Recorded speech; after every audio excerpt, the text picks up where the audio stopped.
Hi everyone, in this video we are going to learn about Kubernetes. Here we are going to learn what is Kubernetes and where we are going to use this Kubernetes.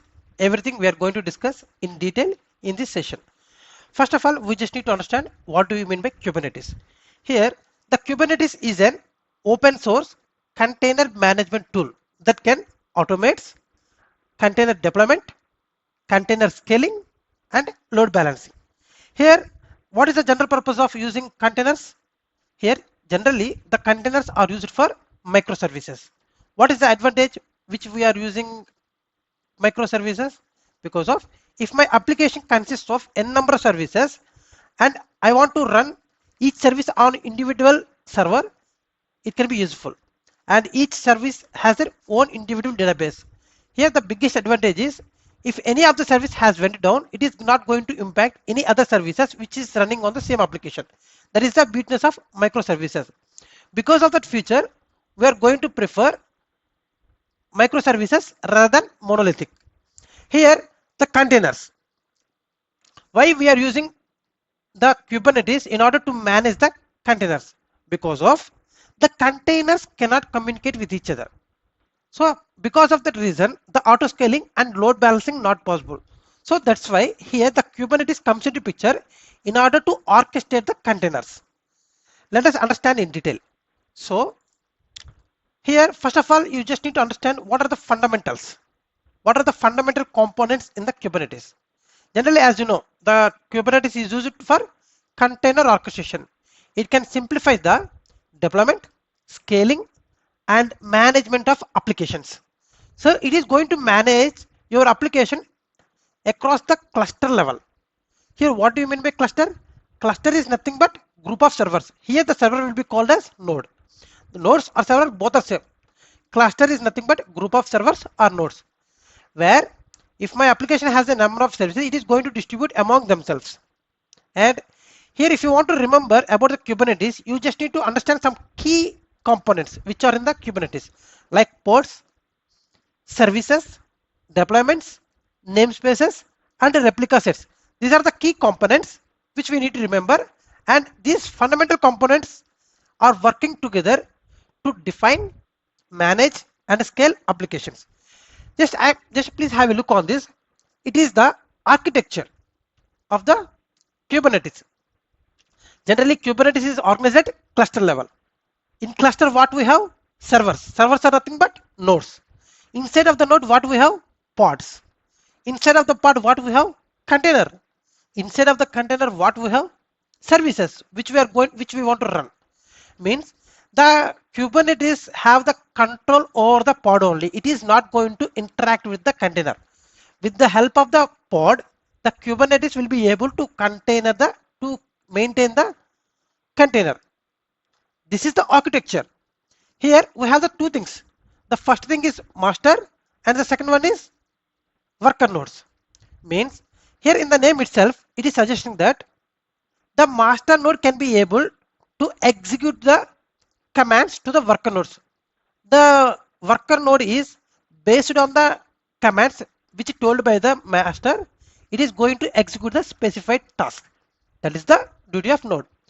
Here, just like we have in Jenkins, we have seen the master slave concept. In the similar way, in the Kubernetes as well, we have master and worker node. So let us understand what do you mean by master node. The master node is responsible for orchestrating the container. Means the entire cluster will be maintained by the master node. If you want high availability, then you can maintain multiple masters. That is based on your requirement. But the entire cluster will be orchestrated by the master node only. It contains the API server, scheduler, control manager, and it provides a centralized point for entire Kubernetes environment. Means what do you mean by API server? So generally, if I want to interact with the Kubernetes cluster, how I can be able to interact? With the help of API server. Whatever the commands which I want, I am going to communicate with the API server. Based on the commands, it is going to execute on the cluster. So here it is the interface between the user and the Kubernetes cluster. And scheduler, as in the name itself suggests, it is going to schedule the pods.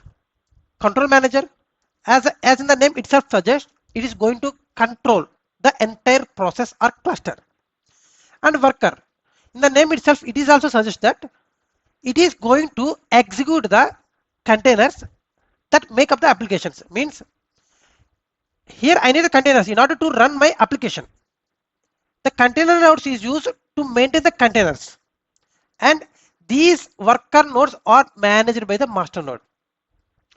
Means whatever the instruction that has been received from the master node, the worker node is going to execute the same in the cluster. So this is the key difference between the master node and worker node. Here if you come to AWS Kubernetes services, we have, instead of doing each and every step, means if I create the cluster, while I am going to create the cluster, in that cluster I need to create the master node, and master node I need to configure it, then after that I need to create the worker node. This is a lengthy process in order to create the Kubernetes cluster. But instead of doing that, the cloud provider AWS has made a easy of advantage for using the Kubernetes cluster as easy as possible. What they had done, they had provided one of the service like EKS, Elastic Kubernetes Services. With this service, what they are supposed to provide, they are going to take care about all the backend configuration. So whatever the requirement we have, means the cluster size and how many nodes we want, we are going to define what is our requirement. Based on that, it is going to create the Kubernetes cluster. The backend part, means the master node, everything will be taken care by the AWS service only. So it's like a PaaS, platform as a service or software as a service. Means entire setup will be done by the, maintained by the AWS. Just we need to use those services. Like instead of creating the complicated cluster, by using the EKS, we can make the process simple. And Amazon ECS for Kubernetes. Here the ECS for Kubernetes allows you to run and manage the Kubernetes pods on Amazon ECS clusters. Where this can be useful, for migrating existing ECS applications to Kubernetes. Like up to now, coming to nodes, what we can be called as servers. Servers are nodes, both are same. In AWS, what we will be called for servers? Like EC2 servers. The EC2 server or node, it is both are same. The naming is different, but the concept is same. But we are going to create cluster with the help of EC2 servers. But if my requirement has been changed, I don't want to create my cluster with the help of EC2 servers. I just want to create the AWS, means Kubernetes cluster with the help of serverless compute. How I can be able to create that? Here the service called AWS Fargate.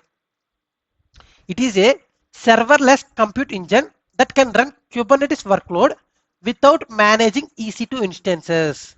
It's simplified scaling and resource allocation. Means everything will be taken care. But here there are no EC2 servers. Here it is a serverless compute. So in this way, we can be able to create the Kubernetes environment in AWS by using the service EKS, Elastic Kubernetes Service. If you want to go for AWS Fargate, that will also you can implement. So whatever it is based on your requirement. Simple. And deploying an application with EKS. Suppose I have the application. I just want to make the deployment of my application by using the Elastic Kubernetes Service. How that will be done? What are the key components I need to remember while I am going to perform these activities? Like cluster creation. First of all, I need to create a cluster. The cluster can be either created by using the through AWS console by using the EKS cluster. Otherwise, through AWS CLI as well, I can be able to create the cluster. Once the cluster has been created, everything is ready. Then I just made a deployment. So here, deploy your application as a Kubernetes deployment. Means I am not going to deploy directly on the EC2 servers. By using the Kubernetes cluster, I am going to deploy my application. Got my point? Yes. Here managing Kubernetes resources. Here what we are going to manage. Here deployments. First of all, first thing is deployments, because of finally what I will do with the help of Kubernetes cluster, I am going to make my deployments. Like create and management deployment configurations, ensure the desired number of ports.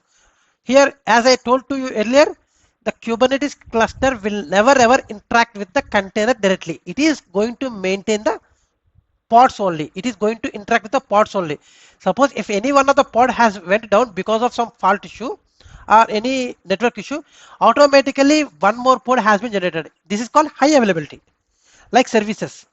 So here, coming to services, we are going to define our services. Means defining means we are going to design.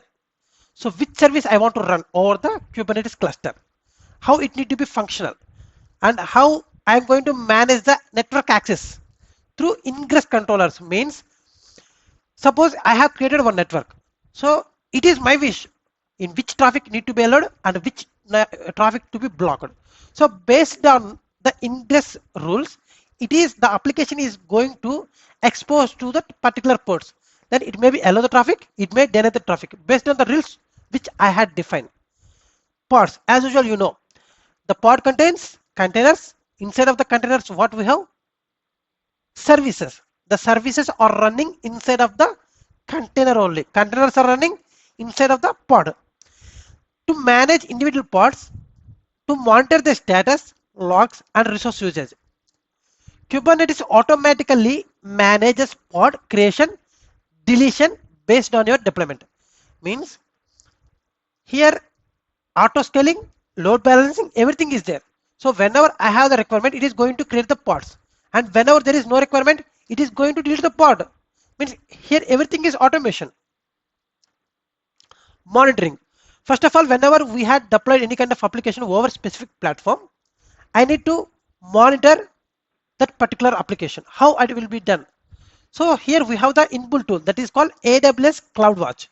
So by using this, I can be able to monitor metrics like CPU usage, the memory consumption, and the network traffic, and everything, the performance, everything I can be able to monitor with the help of AWS CloudWatch service.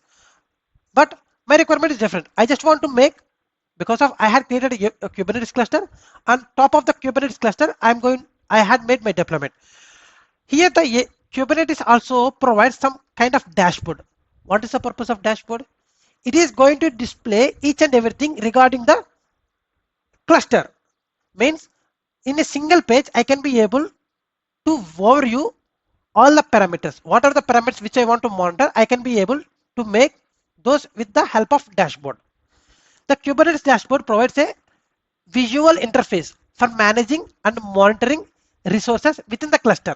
Means I had created the cluster. Inside of the cluster, I have the n number of nodes.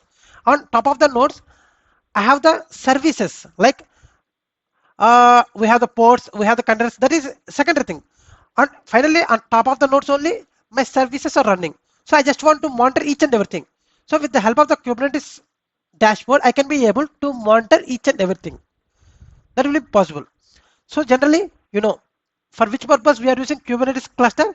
Because of it is going to provide high scalability. And here there are two kinds of scalings are there: horizontal scaling and vertical scaling.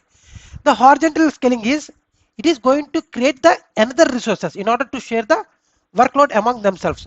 But coming to vertical scaling, it is going to increase the capacity of the resource in order to maintain the workload. High availability. High availability is nothing but if any of the server went down, if any of the went down, or any of the pod went down, automatically in place of that particular node, it is going to create one more node. Means here the service downtime is very, very, very less. There is no chance. Because of that reasons, we are preferring the high transactional, means high productive applications over the Kubernetes cluster because of these advantages we will get. Here security considerations. So as we had deployed our Kubernetes cluster, but it is our company responsibility or our responsibility to provide security to the cluster. There are certain things as we are going to provide the network security, as we are going to provide the pod security, and as we are going to restrict the traffic by using the IAM roles. Means whoever having the role of the IAM, that person only will be able to access my cluster. So I can be able to restrict in different ways. Through ingress rules, I am going to blocking the unwanted traffic. Through pod security policies, I can be able to restrict the users to access the pods. By using the IAM roles, I can be restricting the other users can be able to access my AWS means Kubernetes cluster. Everything will be possible. So here, this is the all thing about Kubernetes, and we had covered the theoretical session about the Kubernetes in this session. Then I will meet up you in the next session with the new topic. Until signing off, thank you. Bye bye.